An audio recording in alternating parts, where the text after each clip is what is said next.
ยากาศดำหน้าจะคนดำจะคนน่ะได้ว่า15ดำหน้าทุกคนดำหน้าปีนะทางบ้านเราเลยไปทุกคนมื้อนี้ก็12 คนบ่ไปทุกคนเราเลยก็สิมาไถนาเนาะมื้อนี้เดี๋ยวพาทุกคนมาลงไปในบรรยากาศทางบ้าน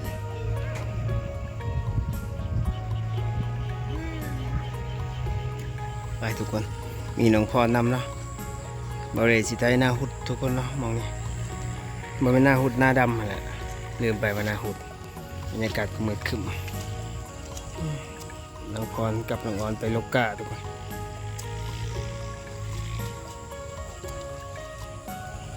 บรรยากาศภูเนาะเป็นภูผาทุกคนน้ำเต็มแต่ว่าบ่มีปีงเด้อทุกคนนี่แหละสิไทยหญ้าก็หกไปฝากติดตามเอาเลยคือเก่าทำหน้าแล้วเมื่อไรจะสิได้ออกไปถ่ายคลิปสังเกตชนบทเนาะอันนี้ก็เป็นชนบทคือกันเป็นรายการฝากทุกคนไปรู้จักกับน้องพรทุกคนเป็นมาลบกาซอยนี่แหละรถกะอาทีคู่ใจอยู่ลาวแพงเลยทุกคนเดี๋ยวนี้เกือบฮอด200,000 บาทเนาะราคาอยู่ลาวบางทีน่าจะฮอดแหละทุกคนคูโบต้าอาที90แพงเนาะเกือบฮอด200,000 บาทมาเด้อพี่น้องดำนากับเบาเล่เนาะมาซอยลูกกาดำนาทุกคนนี่แหละหน้าก็มีแต่ให้เดียวเดี๋ยวขออนุญาตตั้งกล้องไว้เด้อเดี๋ยวเบาเล่สีไทยนาตั้งกล้องเบิ่งน้องพรน้องออนคนลูกกาเมื่อยบ่เนี่ยโอ้สาวลูกกา14นาทีมาลูกกาซอยลูกกาเด้อ14ทางใดทางสหรัฐเดินมาพอดีแล้วก่อนเนาะน้องพรมาลูกกาสบายดีFC เนี่ย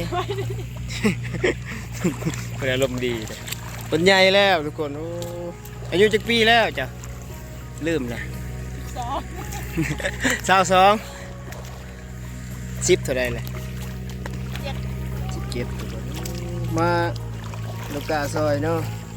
นี่นะบ่ผู้บ่าวอยากต้องการอยู่FC เบาเล่ทางเมืองนอกทางไทยบ่มีปิ้งบ่ย่านจะบ่ปิ้งFC เพิ่นคันคอเฟซจะได้สิหายบ่ฮะให้เนาะFC ทางสหรัฐเนาะสร้างสหรัฐบ่ทางใดก็ได้ทางบ้านห้างโอ้บรรยากาศบริการเนี่ยไทยหน้าก็เด้อทุกคนไทยน้องพรพลกาศก่อน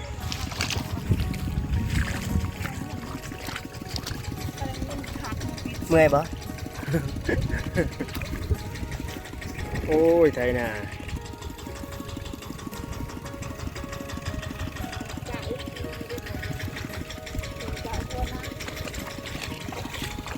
สิได้ดำอยู่ว่ามืออื่นกะว่าได้ดำอยู่ว่าเห็ดคนบุมีหนักเห็ดคนบุมีน้ำอ้าวมันบกบ่เนี่ยบอกมันสิบกบ่บกเมื่อกำลังตกมื้อคืนนี้ทำแดดคนคืนแรงตกคนกำลังลงตกเขาเหนียวนี่เนาะเหนียว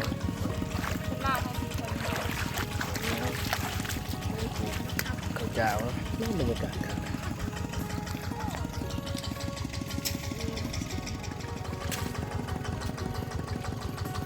จะได้รูปอยู่ดิเฮ็ดดิ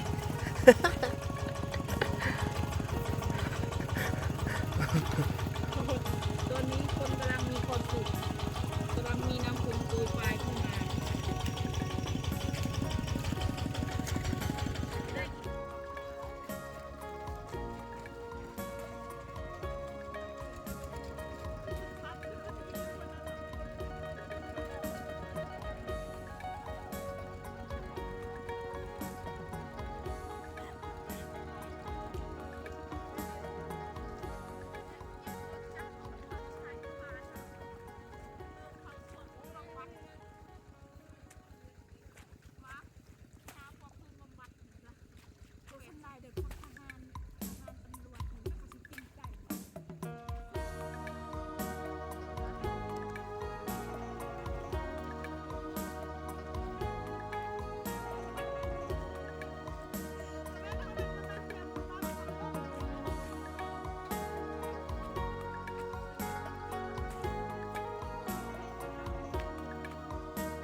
มื้ออื่นให้ผู้บ่าวมาดำนาซอย